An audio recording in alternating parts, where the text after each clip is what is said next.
Okay, I'm going to try to knock out the rest of this point in a few minutes that I have, and then explain a few things about Clovis and Solutrean. I've got some notes and a book, so hopefully I'll get through this without too many interruptions. And there's a little bit of wind today, so there might be some wind noise. And I noticed on the previous video that the volume would go up and down when I struck on the workpiece. But I'm going to be just finishing this up with pressure flaking. It's pretty well flattened and thin, so I'm just going to use an aluminum pressure flaker.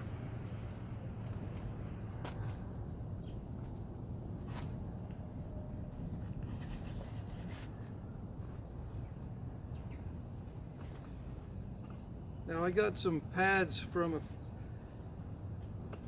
a guy that does leather work, and these are excellent pads.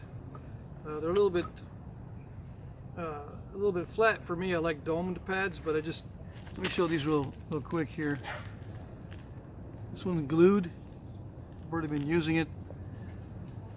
This one's got I usually don't use notched pads, but you know, he gave these to me, so I've been using them a little bit. This one I've been using a lot. So I might modify these and sand them down to be more domed in shape, but they're pretty sturdy. They're solid leather.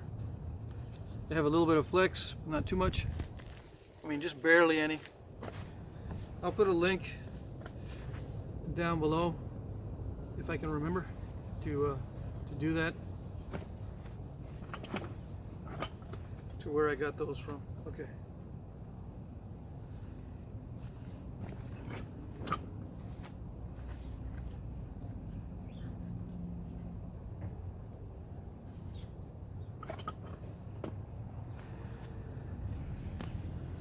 It's actually easier for me to remember things now that I don't have that brain fog that I used to have before my new diet. You're going to hear me probably sing the praises of this new diet quite a bit, but I'll try to keep it down.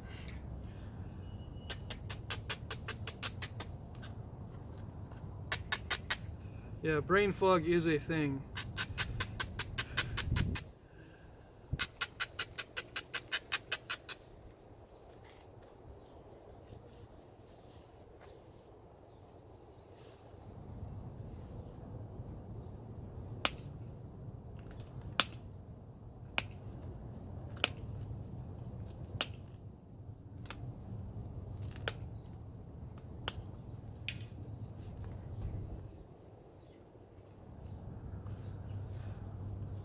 I might edit this part out because I'll be just doing some pressure flaking.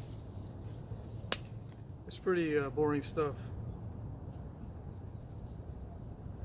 And you can't see what I'm doing either. You can't, unless you got a way to zoom in, but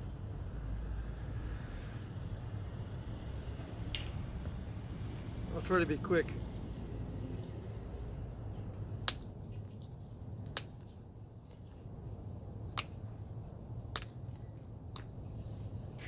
I don't have my glasses. I don't know where I put them. I could probably find them, but I've only got a few minutes, so I'll try to set up as quickly as possible.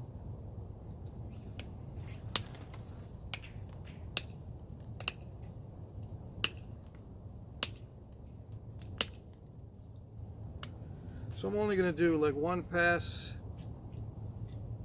on each side, like, you know, do a pass, flip it over, do a pass, do the other side with a pass, flip it over, do a pass, and then I'll do the base. It's going to be a stemmed point.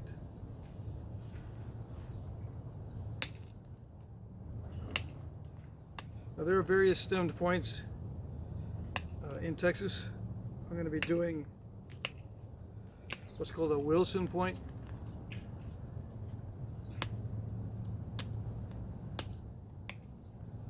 And that's why I brought the book out. It has some descriptions of Wilson points and some information I think you might find interesting.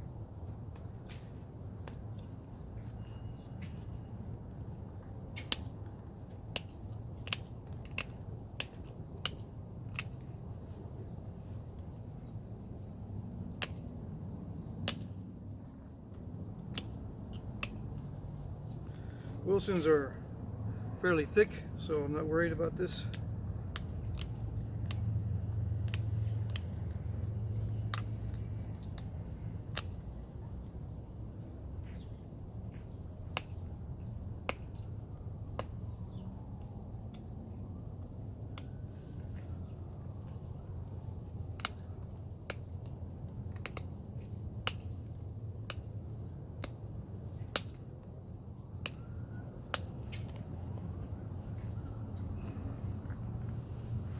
The bases on Wilsons are pretty thick too, so I'm just going to clean it up.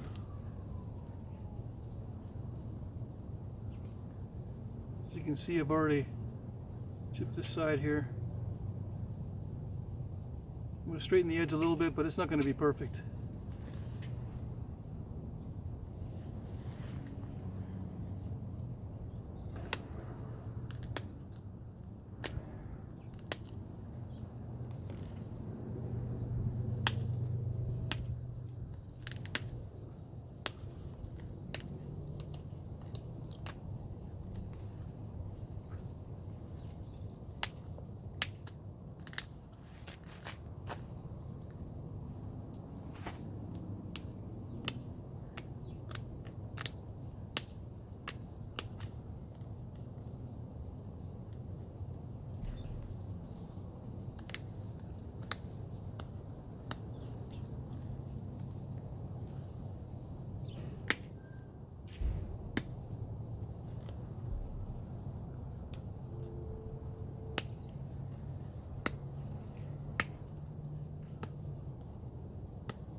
Now I'm not trying to dry flakes, even though it looks like I might be putting pressure on it, a lot of pressure.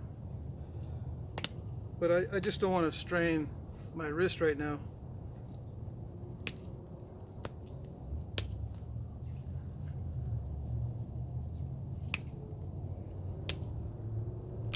I think I'm going to do a little bit of knapping later, off camera.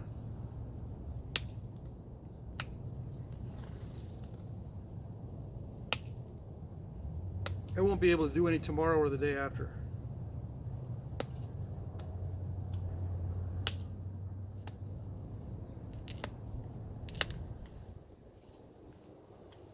I do want to drive a few flakes in there because there's some thick spots on the edge.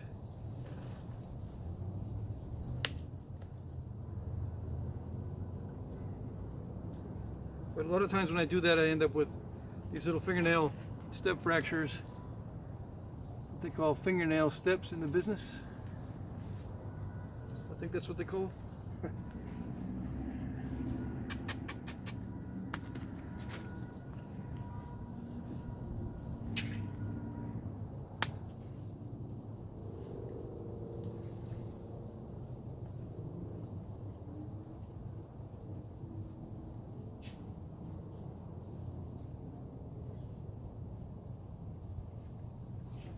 Symmetry's a little off.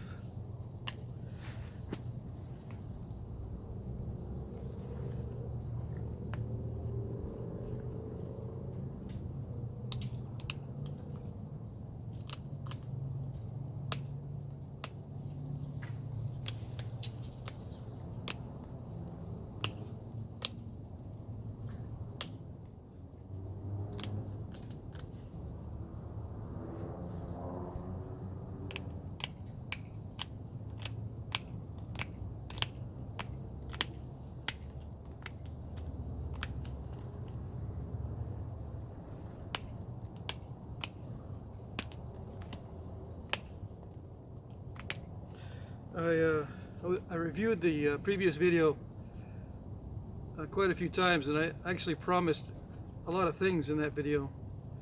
Hopefully I can get to all that before Christmas.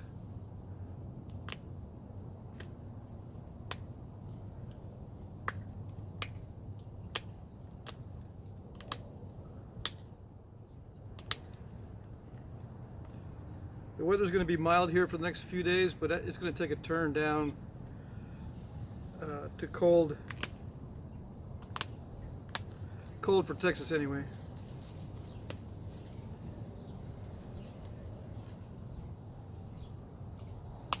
So I'll have to go inside. Now I don't have a space set up because I filled up my workshop with a bunch of stuff. I'm sure you guys know how it is. All right. So I evened out the symmetry. Let's see, we got, all right, 10 minutes.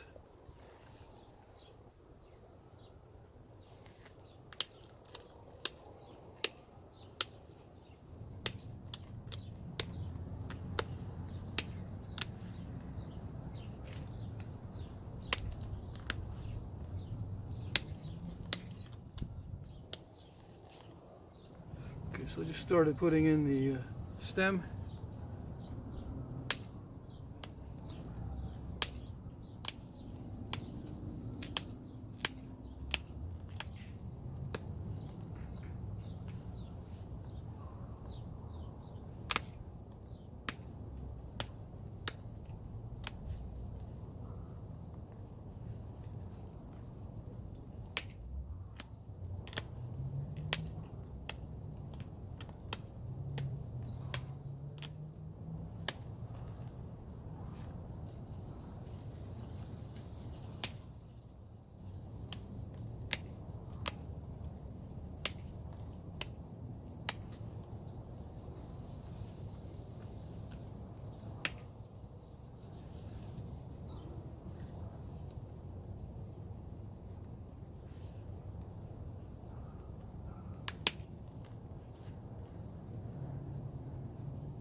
Okay, nothing fancy, but these were ground on the stem, on the base, and on the sides of the stem.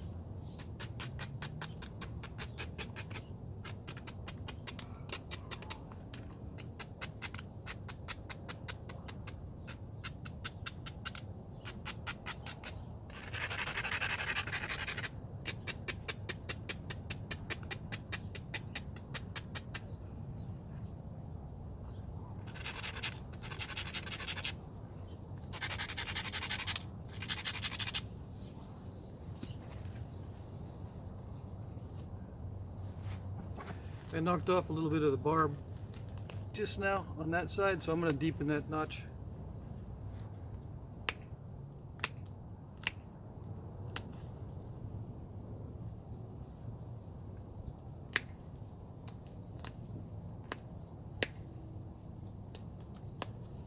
Okay, good enough. All right, so there you go. That's a Wilson point. Now, what's unusual about Wilson points is, I mean, not the form itself. This is a very common form in the Americas. But let me read you something from the book.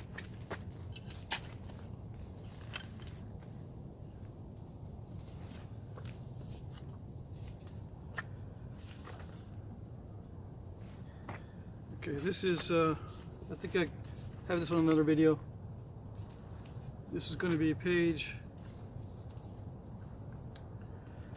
let's see. Yeah, page 28.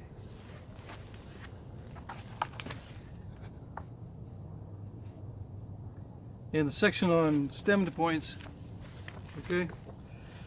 It says, stemmed points have been found in apparent Paleo-Indian contexts at a number of sites in the West, Central, and South Texas.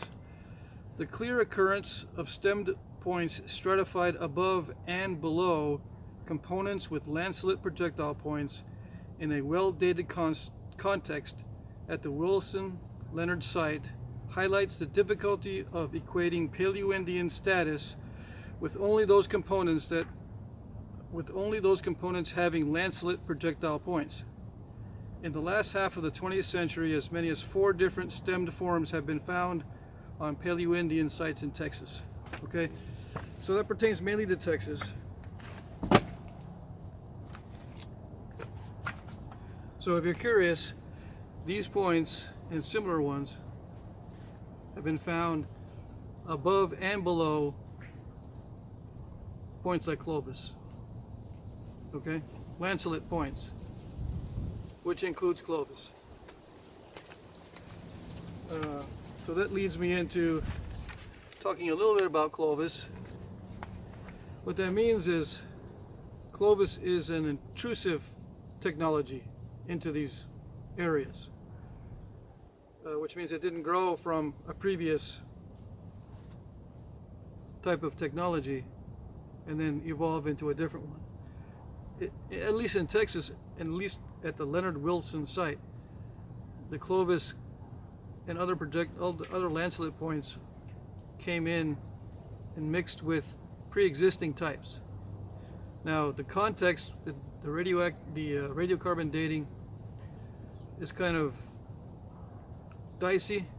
The dates are not exact, but there have been clear examples of what they call pre-Clovis, and some people don't like that word, so they use previous to Clovis points, and a lot of them are stemmed, not fluted. The stems are ground in many cases, and the size is around this size, relatively small, okay, relatively, and probably used as both knives and projectile points, and maybe saws. In that book, it describes use wear on these Wilson points as being very diverse. Some have impact fractures or seeming impact fractures. Some have use wear, heavy use wear from cutting on them, and other types of use wear that indicates that they were used for all sorts of things. Okay, whereas Clovis seems to be primarily a projectile point. Okay, so the technology is quite different. The Clovis technology is quite different from pre-existing technologies that it moved into in Texas. Okay, that's my opinion. I think Clovis moved in. All right. Now, why is that important? Well, in the book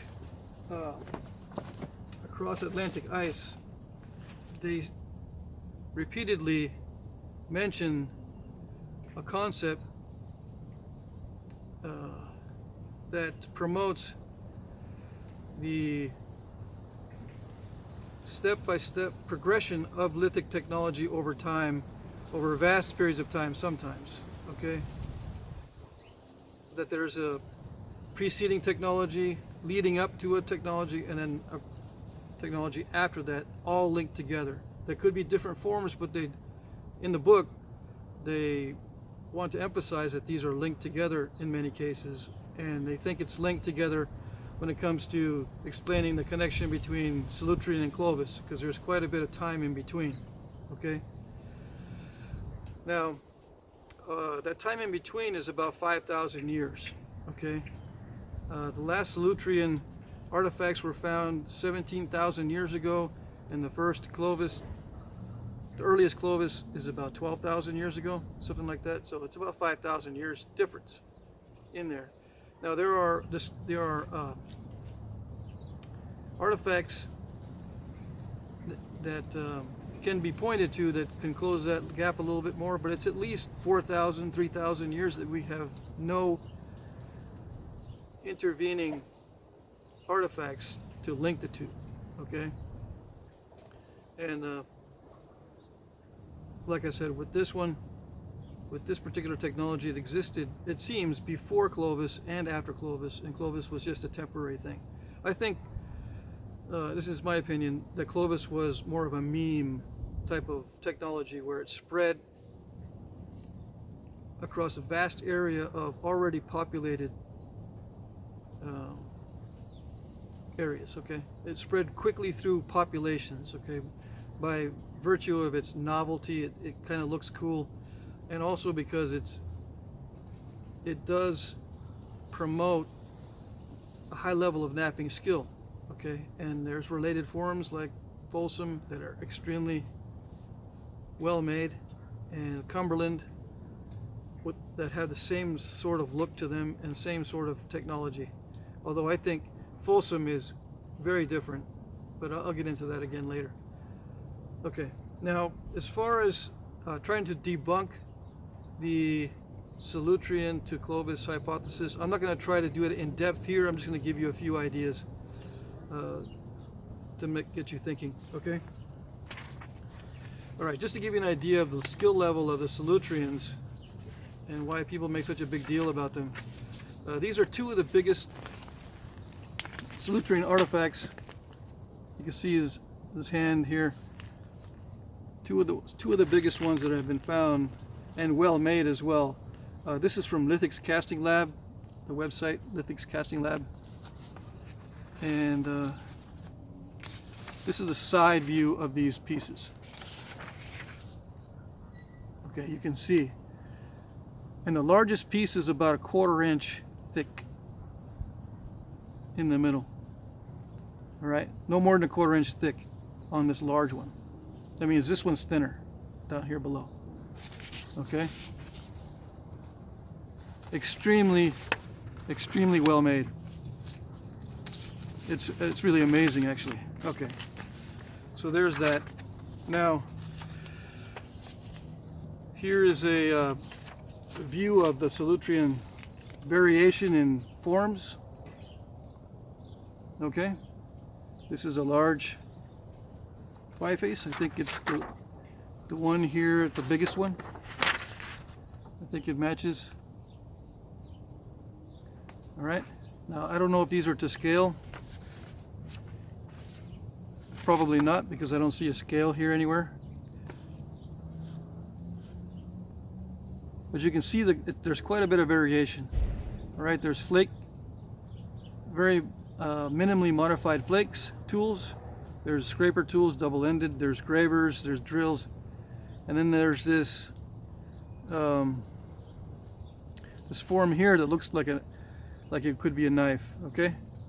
Now, another thing is I've never seen a description of whether this is the tip of the tool or the business end or this. Usually illustrations will show that this part down here is hafted. But if you ever use such a tool, especially with that kind of thinness,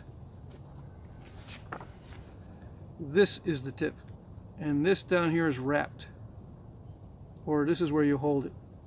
And this is the tip here. Okay? So that gives you something to think about there.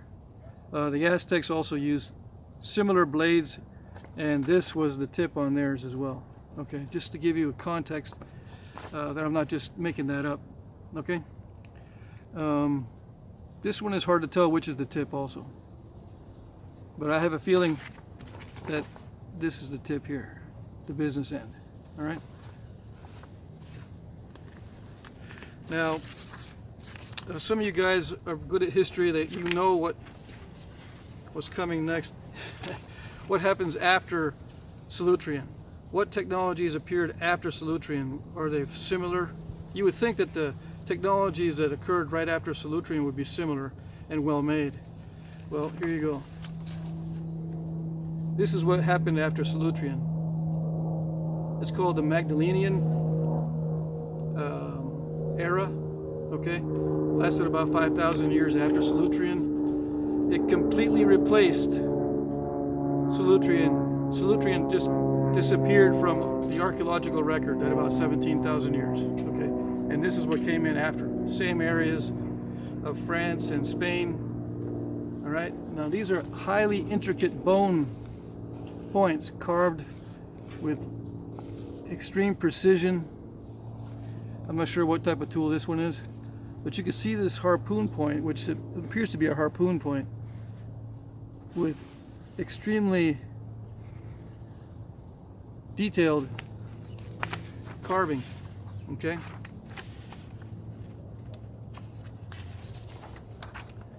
a little bit better view of some of the other Magdalenian artifacts that came after Solutrean.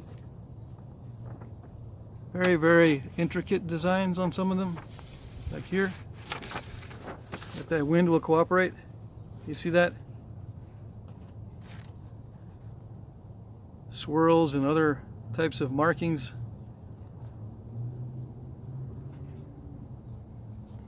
Okay, so bone work became the predominant form. Worked bone became the predominant form after Solutrean. Okay, another view of Solutrean here, showing the variation in sizes of these laurel leaf points. There are other types of points that are flat or even concave base Solutrean points, and there's some that have a little bit of a nick taken out of the base, which is similar to this form here on otherwise laurel leaf points. There are, I didn't have enough time to print enough pictures out, but this gives you an idea of the variation in size of Solutrean. Now, okay, the points I want to make here to kind of disconnect these two technologies, Clovis and Solutrean. First of all, Solutrean has a wide variety of different point forms, okay? It's not just a laurel leaf, and it's not just a laurel leaf with a concave base. Many forms. Also many different sizes. With a Clovis, I can get an average size. With a Solutrean, there is no consistency, okay? Also, there is a complete die-off of Solutrean technology from the archaeological record. So people who made the Solutrean artifacts would have had to travel in the desert, so to say, for 4,000 years and end up in the Americas and teach their methods to only a select few, and then after a while maybe the technology would take off and spread. But Clovis is a short-lived technology, all right? So it would have to have been used for a long time in isolated spots, and all of a sudden, bang, it takes off and then immediately retracts into other forms like Dalton and stuff like that, okay? Which is kind of far-fetched, all right? Also, what else is there? I think that's about it for now. I'm looking at the time and it's distracting me. So that gives you something to think about there. I don't believe in the Solutrean to Clovis hypothesis, although in the book it does make a good comparison between the lithics, because there is one very striking similarity between the scrapers of Solutrean and the scrapers of Clovis toolkits. Okay, there is in the book it does a very good analysis of those, which is quite coincidental, I think. But I think it's just that. I think it's a coincidence. Okay. I think that's it. Oh yeah, the Solutrean I do believe has some ground edges. I couldn't find a picture to print it out, but I think there are some ground edges on Solutrean in this wide area, kind of in the middle. I think I saw that, but I could be wrong about that. But for sure, the paleo points are all ground. Almost all of them are ground at the base, which is different from Solutrean. Okay, the grinding of the bases. I could be wrong about that on Solutrean, but I think it's sharp all the way around on the Solutrean. I think the entire edge is sharp. Okay. All right, that's it.